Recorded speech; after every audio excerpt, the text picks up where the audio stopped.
Hello and welcome to Talk Wildlife and another one of my Skype interviews. Today I have the great pleasure of introducing Erica McAlister, who has written The Secret Life of Flies, which if you've seen one of the Talk Books videos, you'll know it's already becoming one of my favourite books. However, I believe it might be overtaken in September when her next book comes out, because that's going even deeper into flies, actually inside the flies. It's called Inside Out, is that right?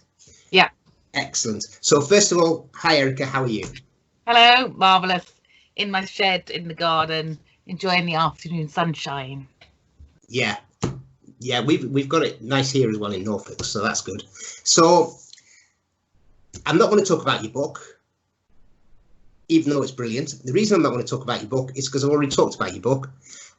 What I want to talk about is the subject of your book, because they're endlessly fascinating, and I'm sure that there's a lot of people that don't realise just how endlessly fascinating they are. I've got a few on the wall behind me so people can get an idea of sort of the different types of flies and what they look like. But I think we'd better start off first of all by asking you, why flies? How did you get into flies? And I mean, you're clearly, you're a specialist in your field, you're a doctor, and you chose flies. And everything else you could have chosen, why flies? So I've always been interested in insects. Okay, I like little things. I'm small. I fell out of trees a lot when I was a child and spent a lot of time on the floor going, oh, and then watching the ants and things like this. And I have floated around lots of other insects. I worked in ants in Australia. I've worked a lot with beetles. Never really been into the leps. The butterflies and moths have never really, because I like functionality. Oh, I'm sorry, a female blackbird has just landed outside the window, got sidetracked. So I like ecology. So I'm very interested in process and understanding what's going on. I very much like looking at the environment and trying to figure out who's eating who's killing what, etc. And this was definitely fostered by Dr. Askew, who is my lecturer in entomology at university, who, if you know anything about very important people in our field, he was the king of parasitica. So he loved all the stabby, bitey, piercy stuff. And obviously he found someone who equally went, oh, love that. And there's only two groups of real proper bitey, stabby, piercy, and it's the wasps and that group, the Hymenoptera, and the flies. Mm-hmm. And the thing about the flies is that if you do any ecological field work, you realise they are everywhere. They are, you name it, they love it. They get their little tarsi into everything. Their little maggots are squirming in some of the most polluted, disgusting environments. And yet no one looks at them. They ignore them. They're really difficult. And this is generally the thing, the advent of the amateur in the Victorian era, and it was great, but it was really difficult for a lot of people because fly fiddlers, which I, count myself as one, we're often dealing with their genitalia. So you need some really good equipment a lot of the time. So hence microscope and things like that, which a lot of the people can't do. So I got into flies, and once you start, you just can't stop because you get obsessed. And also the fly community in the UK is amazing. So I'm part of this organisation called the Dipterists Forum, and literally everyone's like, oh, I'll help you. I'll help you. Here, I'll help you. And it's a proper nerdum. It is really nice, but it's also very encouraging. So any level, they just want you to get into it and they want to help and foster. So with these folks at my back, you can't help but become really involved and get really into them. And plus, because every good fly person has a load of flies on their desk. Oh, yes. But, I mean, seriously, mate, can you see the if you move it towards the centre of the screen, and then it'll be on, it's a little bit there. Yeah, now then, yeah, is that a bee fly? I mean, it's very difficult to tell because it is a little bit, take it back a little bit towards you, that's it. Is that a bee? It's bee fly, is it? It's bee fly, it's not from the UK, it's a foreign one, but it's golden fluff, and it's just so cute. And look, here's our bee flies. Ah, right. Yes, that's the bee fly that actually, you know, I've had more questions from people about bee flies than anything else this year. They seem to be having a good year. No, we're round, so that's the thing. We call them the gateway fly, because once you start on them, then you move into the harder flies. Right. Okay. Yeah. Well, I get them too. Don't give me any more. So if they're gateway flies for general sort of everyday nature lovers like me, what was your gateway fly? What was the fly that you decided, no, now this is definitely the way I'm going? So which fly would it have been that just said, right, yeah, that's I think it was a group. It's the robber flies. So your top left is a robber fly, because these are badass, and plus they're really attractive. And I quite like that. I like ones that, like, you're like, oh, isn't that cute? Oh my god, it's just destroyed. What? And I write about them in the other book that they were observed destroying a hummingbird. So a fly taking on a hummingbird. I mean, come on. That's right. Okay. So for those of you who haven't switched off now. But that's the whole thing. It's like, these are highly venomous, and we've only just started looking into the venoms of flies, and I talk about this more in the second book. And there's so much. These are some of the top aerial predators out. The fact that we're using them, we're looking at the vision and of those of hoverflies for smart technology nowadays. So they do all these amazing documentaries about top predators and whatever, and there's me always on Twitter going, you've forgotten the flies, you've forgotten the flies, you've forgotten, they must hate me. The BBC genuinely must hate me for just being that little voice going, come on. So yeah, it's the robber flies, and there was one in Scotland. It's my robber fly book here. It's called La Fria Flava. And it's the bumblebee Cylindine. It's very, very cute. Okay, can you see? Right. Yeah, I can. Yeah. Yeah, and that was you have to hunt these as well, so you have to have respect. And so the thing is, they're such active predators. They've got amazing eyes. I mean, their cones go really far back. They're extraordinary creatures. And have you ever tried catching a fly? No. Okay. Only with chopsticks. Yeah, no, obviously all can do that. Only people of a certain age are going to get that, you know that. Yeah, too right. To catch a fly, you have to go really slowly.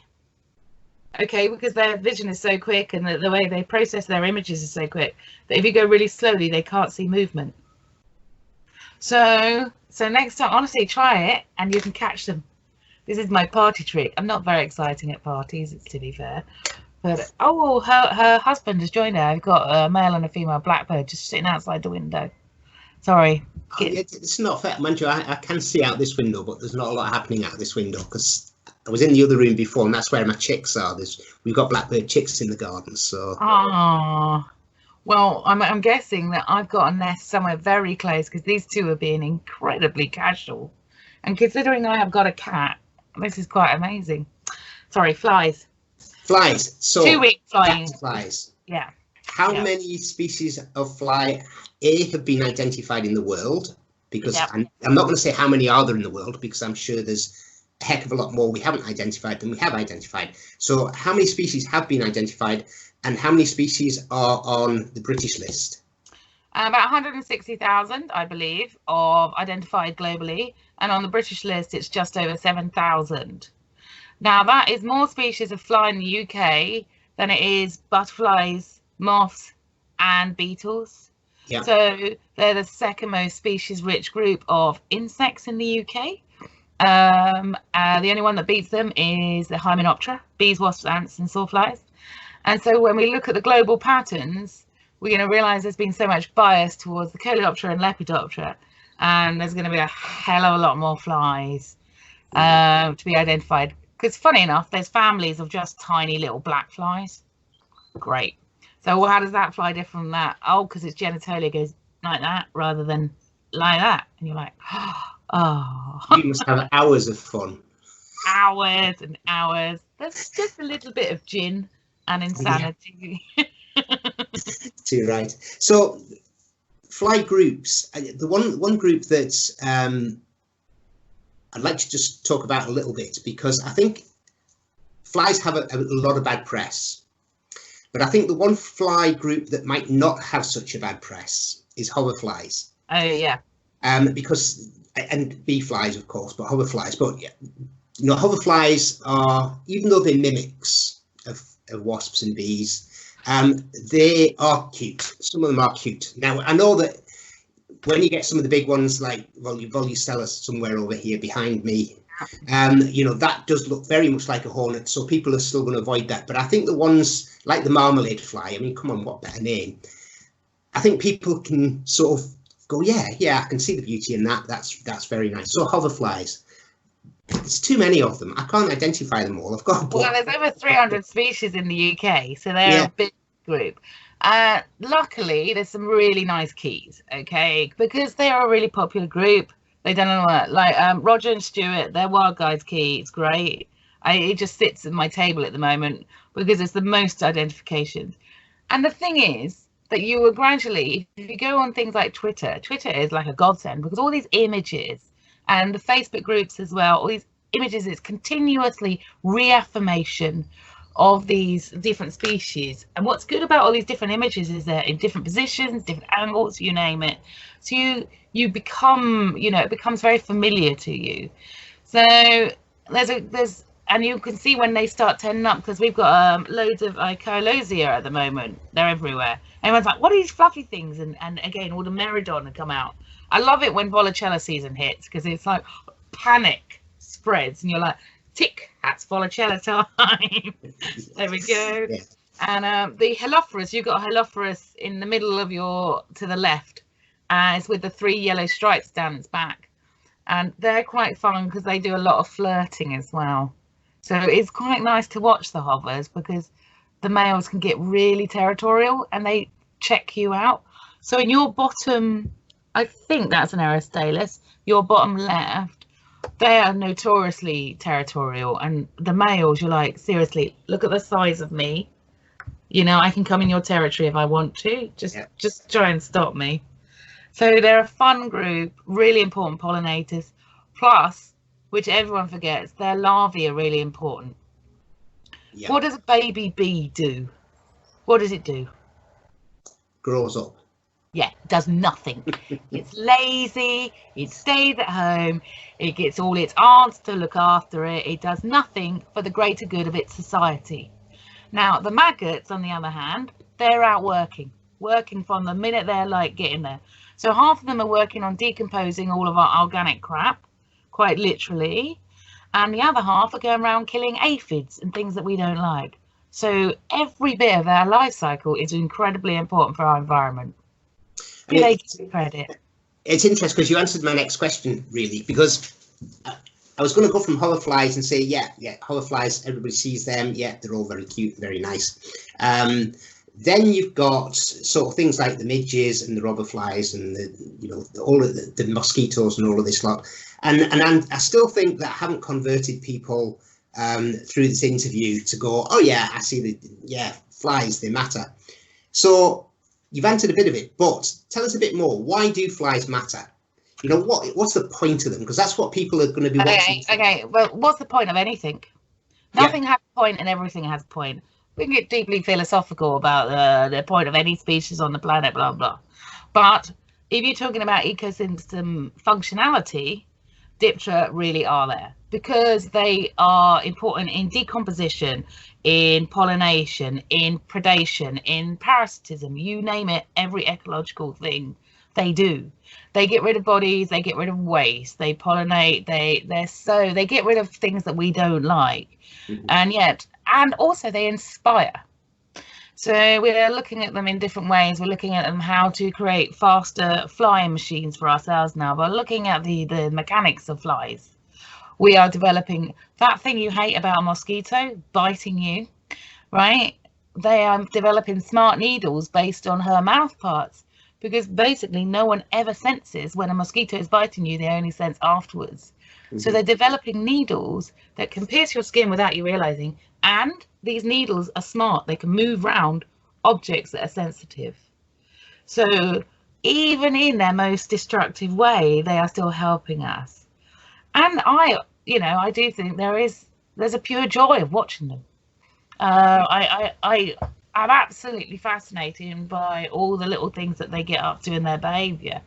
There's these also because they're quite idiotic.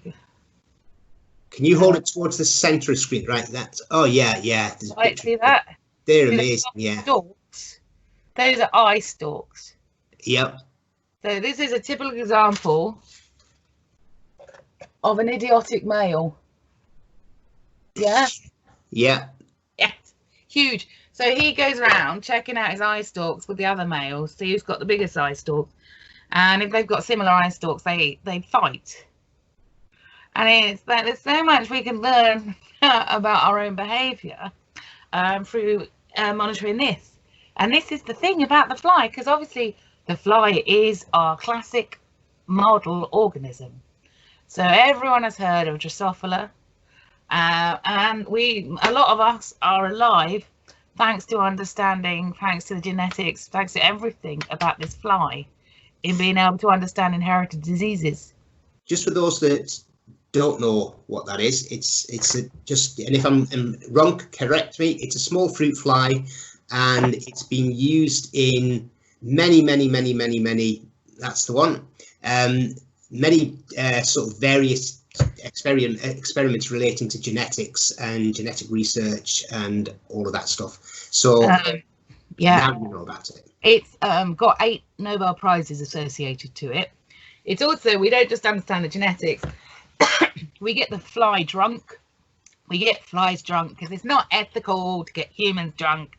So we get flies drunk to understand the impacts of alcohol on genes and on behaviour, etc. Flies, when male flies get very drunk, they start to become very amorous. But then they start falling all over the place. And then as they become more amorous, even though their ability to flirt increases, their ability to perform decreases. So it's quite fascinating, like all the it sounds like another species that I could mention, but I'm not going to. And we forget that so much about these little animals is so related to us. They're brilliant. Yeah. So let's talk about sort of individual types. So we've got you've justified their existence, I hope. The pollinators. In fact, I'll tell you what, we'll justify their existence a little bit more. Use the classic pollinator.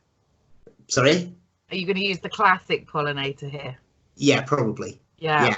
So there's a group of flies that without which we wouldn't have something that everybody apart from you like. It's the irony of this. The irony is like, oh God, here we go. My neighbour's daughter goes, "You're weird."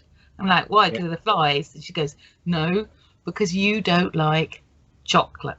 Chocolate. And chocolate is the thing. Without a certain group of flies, and the moth.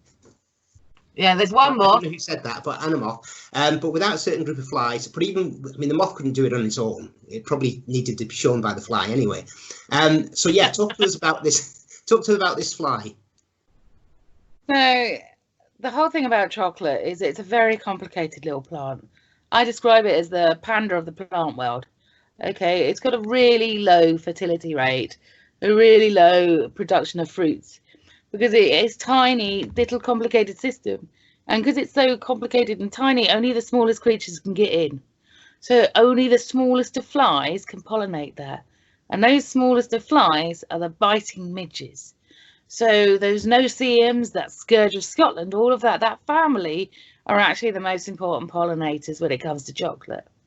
Now, the whole thing about flies is that not only we ignore them at our peril, so we're only just beginning to acknowledge their role in pollination. And you'd think with products like chocolate, which is such a huge demand, they'd have looked into the ecology of it more. But in creating monocultures of chocolate, they've destroyed the habitat that a lot of the species that pollinate it need. For example, the adults, like where their adult time is, they like the trees. They don't like to copulate in the open. They're not exhibitionists. They like a private area. When their larvae for their development, they need the detritus, the rotten leaves from these trees. So if you create these monocultures, you've basically got rid of the pollinator. Yeah.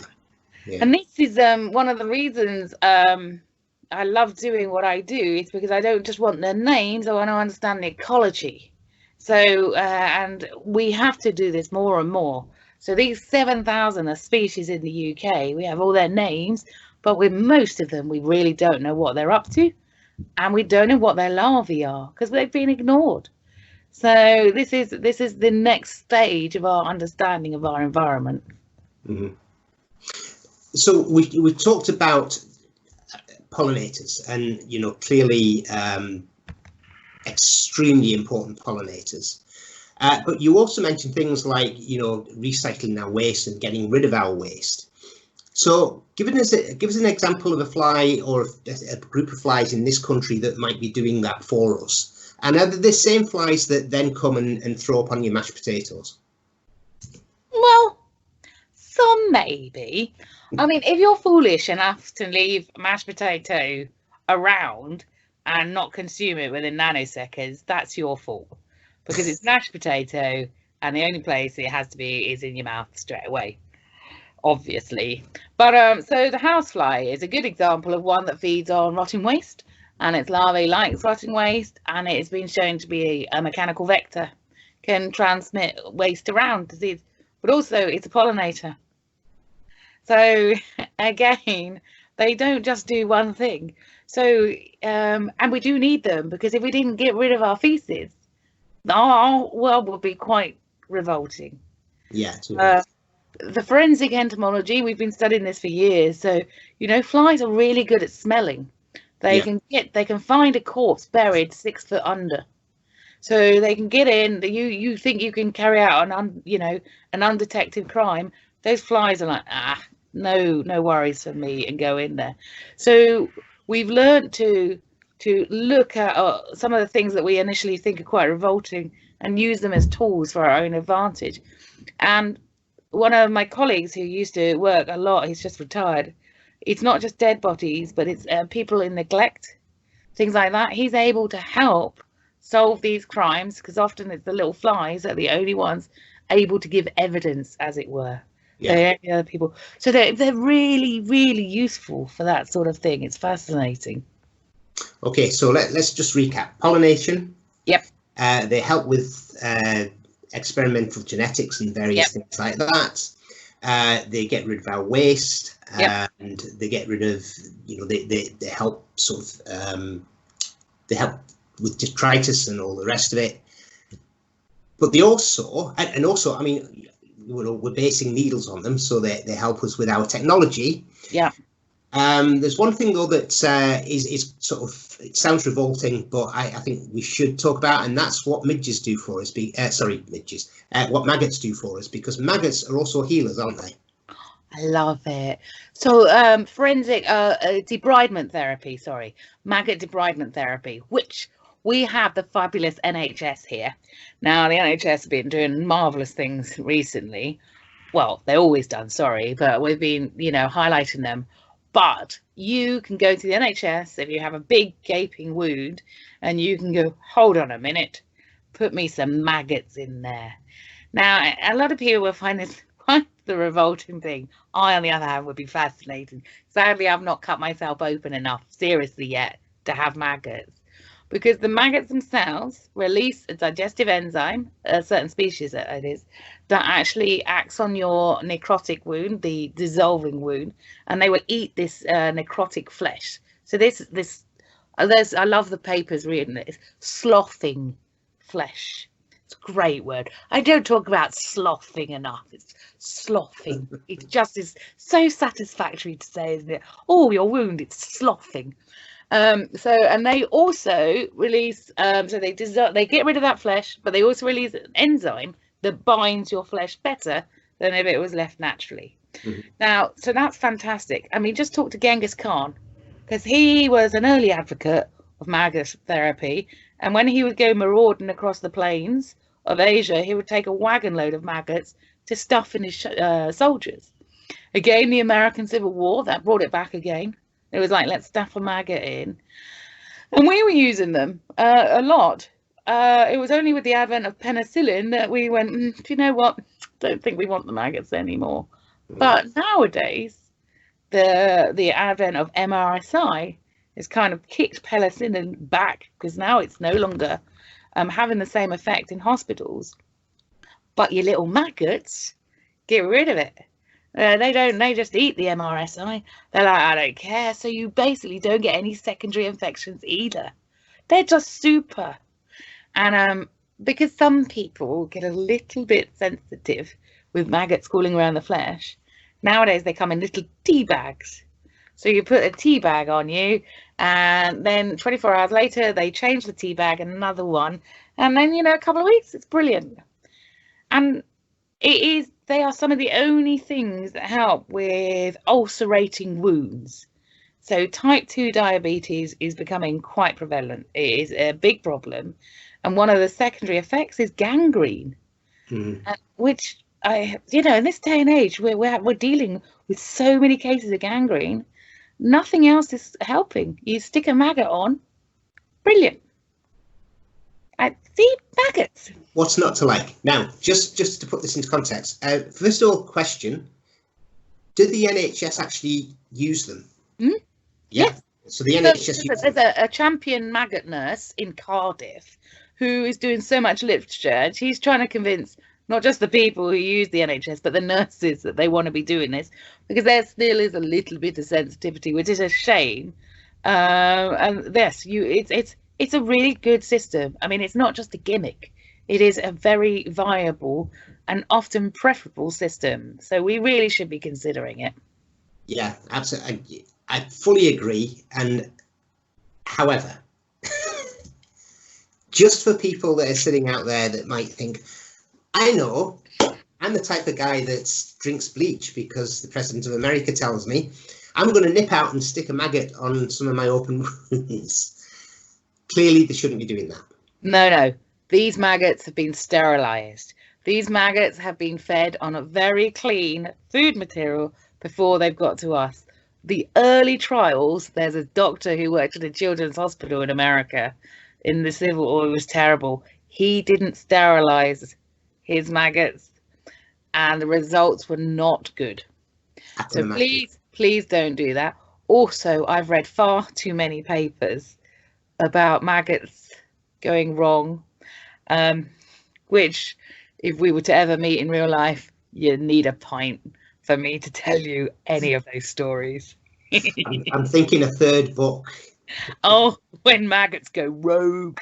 Yes, in fact, there's the title.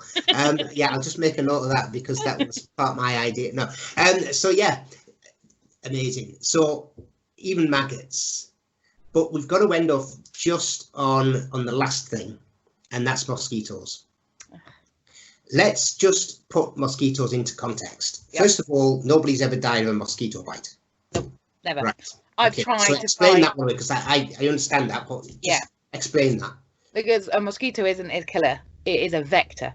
Okay, so no one actually, for us to be have so much blood removed from our system to die, we would need to be bitten by 344,000 mosquitoes in one feeding event. I think it's something like that.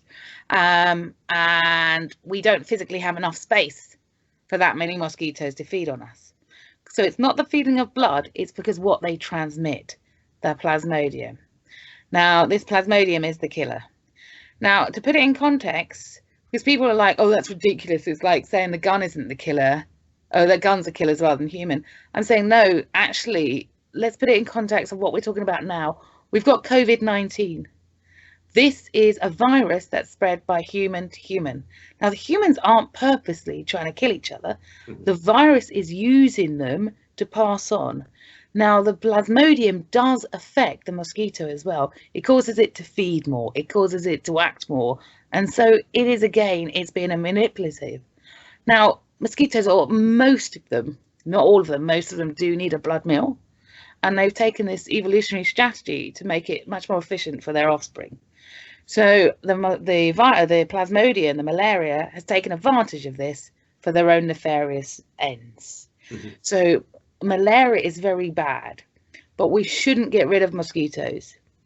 There's over 3,500 species, and only about 150 of those are very important vectors, of which 10 are the big main vectors.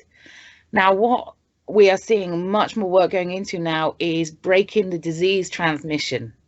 And that's what we need to do to stop the malaria being passed on.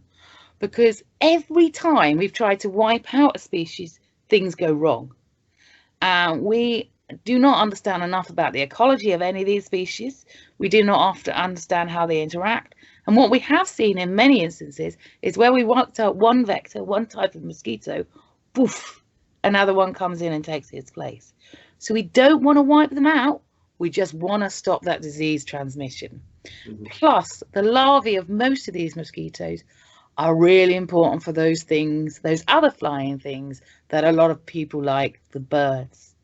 So they're really important in terms of the ecology, in terms of these food webs, and all the males and some of the females are all pollinators. So in the Arctic, they are some of the most important pollinators because they can put up with the really cold temperatures and all the crap up there. So there are about 10 species that are really, really impactful, but the other 3,000, you know, so many of those, it's like saying, let's get rid of all the primates because I know one species of primate that's quite bad. So let's get rid of you know, the orangutans, let's get rid of the gorillas because of all of that. So again, we have to be mindful of painting all with one brush. Sure. And final question on mosquitoes, because I know people will want to know. I've heard that if it buzzes, it bites. It's always a bad start to a question. I've heard, yeah. Well, I could have said, a friend has asked me to ask you, but no, I've heard that if it buzzes, it bites, that it's the buzzy ones that bite. So again, it's a double barrel question. Number one, can you put us straight about that? But number two, can you also then say, right, okay, so because a lot of people that will be watching this are UK based. I mean, I do have an international following. In fact, there's a guy in Brazil. Yeah. I mean, but for those in the UK, so double barrel question. Number one, is it the buzzy ones that bite? And number two, how many species in the UK actually bite? Okay, so, well, it depends where you are in the world. Do the buzzy ones bite? Males and females fly at a slightly different wing frequency. However, now do they actually? I don't know how much science is behind that. Okay. Generally, if you're inside and a mosquito's inside, that's going to bite you because the males have got absolutely no interest in you.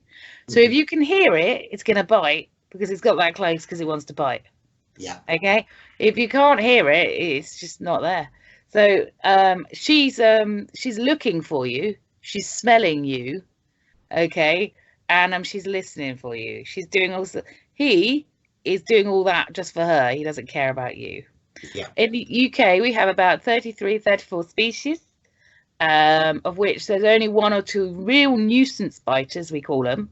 The Mccallister annulata, which, do you remember that? Alouetta, da da da da da. Yeah. That's how you can remember the Latin name, Mccallister annulata. Sorry.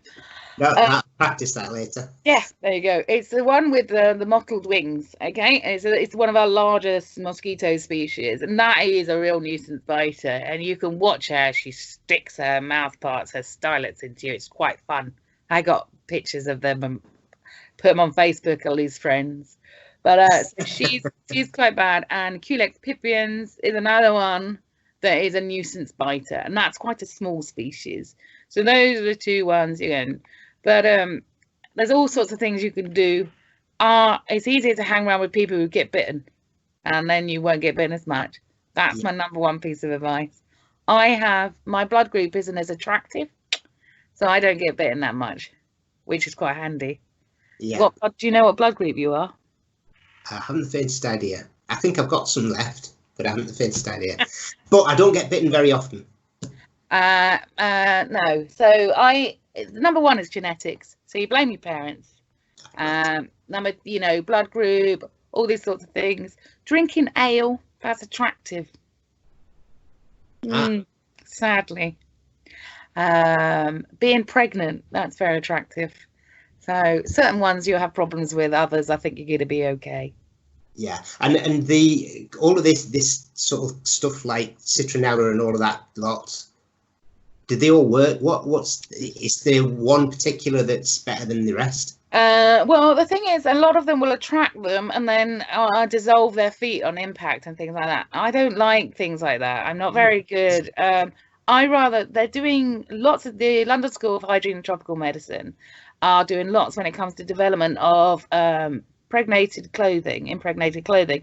So you can keep the insecticide away from your skin, and it's not so, I don't like the idea of like being really nasty to just annoying creatures rather than dangerous creatures. And in the UK, they are just annoying at the moment.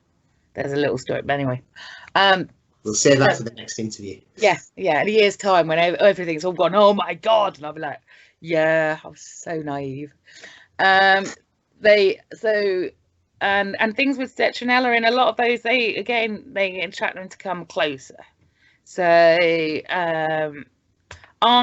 you know those films where they have the ladies walking around the jungle in tiny shorts and tiny t-shirts?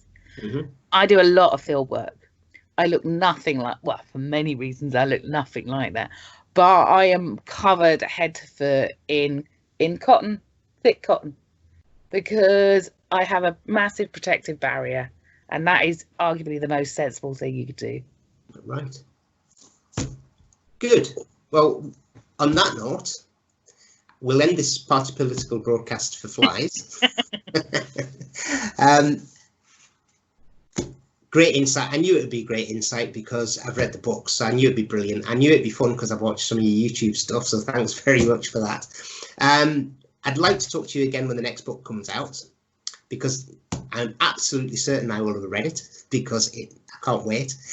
So if it's okay with you, maybe we'll pick back up again in sort of September, October time. And in the meantime, thank you ever so much for your time. Thank you very much. Thank you. Cheers. And I know you've got stuff to do, so you must fly. Yeah. Oh, God. That's the second one.